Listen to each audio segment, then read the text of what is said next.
Hello, this is Phil of the Spoopy Voice Duo, and we're here to bring you the highest quality creepypastas. Today we're reading The Stones by world-famous author and literary champion Derp Butt. Please sit back, relax your ear holes, and enjoy.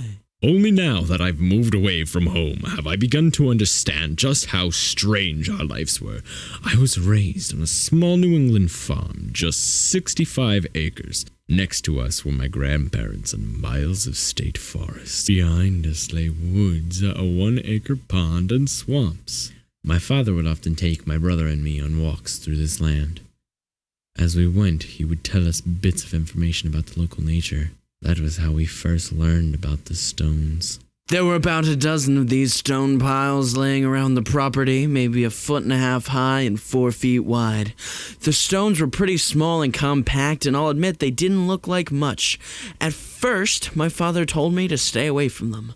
We were not to play on them or touch them. When I asked, he answered with silence. Being children, my brother Eric and I soon forgot about these stones. Perhaps a year later we were playing in the woods when he tripped and fell into one pile, knocking the stones away. I watched his face go white. Eric has cut his knee and was terribly afraid of blood. I helped him home where our mother bandaged him up. Things seemed normal. It was a small cut after all, but several days later this cut wasn't healing. It was getting infected. My mother tried keeping it clean, but it kept getting worse. Worried for my brother, they took him to the doctor. By this time, the small cut was huge, swollen, and full of pus. The doctors bandaged him more professionally and gave him some serious medicine. I don't remember what. The medicines didn't seem to help, though, and Eric was getting increasingly ill. My grandparents even came to visit from next door. I remember my grandfather asking me exactly what happened. I just told him we were playing on a pile of rocks and he scraped himself. Grandfather asked me to take him to the spot. Later that afternoon, after a bit of searching and head scratching, I brought my grandfather to the stones. He shook his head. Has your father told you not to play here? I thought back to a year before. Yes, but why? They're just rocks. Not just rocks. These are something special. Looks like rocks to me. My grandfather knelt down next to me. When I was a young boy, much like you, I too played with the stones. I was foolish enough to take one home with me. It caused me to get sick. Very sick, I almost died. What happened? I asked. My father put back the stone. I went to go get the stone my brother had kicked loose. No! Shouted my grandfather. Papa! And he grabbed me by the arm. Permission must be granted. Alarmed, I moved away. That sounds dumb, but I'll ask if it helps. No! My grandfather looked quite sad. I will come back alone. After that, he refused to answer any more questions. He just took me home, and after talking to my father, I was grounded for a week. Eric began to heal the next day, and quickly.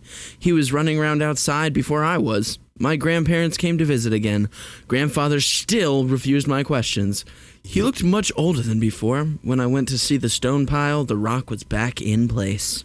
From then on, the stones were always in the back of my mind. I never touched them because I feared them. I went so far as to never step close to them. Yet I was drawn and curious about their secrets. Finally, years later, my father admitted that he didn't know what they were. His best guess were native burial sites. Our talk came with a warning. They will mess with your head, try to pull you in. The best thing to do is ignore them. What do you mean? I was beginning to believe the stones might be supernatural. As you get older, live here longer, you will become more attuned to them. First, they are just a fleeting thought, but that grows into obsession, a fate in you. But your brother is worse. He touched them. His dreams have already begun. I was baffled. Dad, what are you talking about? Are you feeling okay? He placed his hand on my shoulder. The stone, son! They'll pull you in! I know you understand the feeling. He was right. I did. But you must resist them. And when you turn 18, you must leave forever. What? Resist them how? You mean go to college? Because I already want to go to college. I might even get a master's if I can afford it. You must not touch them, or you will be bound to this land, as is Eric. There was so much shame in those eyes. I realized my father was born on this land, that he too must have touched the stones. I began to study the habits of my father and brother. They slept only 2 or 3 hours a night.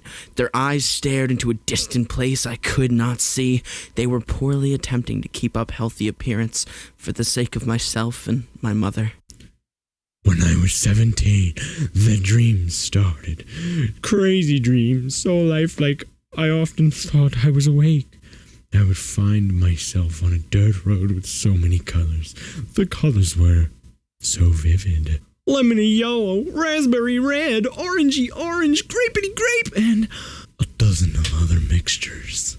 The road was always the same, but a different surrounding. Sometimes I was in the forest, other times a tundra or a lakeside. Each night I continued down the road towards the secret of the stones. I wanted to find the end so horribly, but each night I would wake up earlier and earlier. It became the main focus of my life. My grades began to slip. Girls were of no interest, and I rarely ate. I grew pale, tired, and gaunt.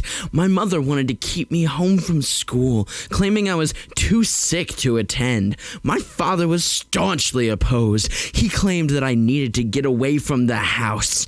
They fought fiercely for my future. I got so far and lost it all.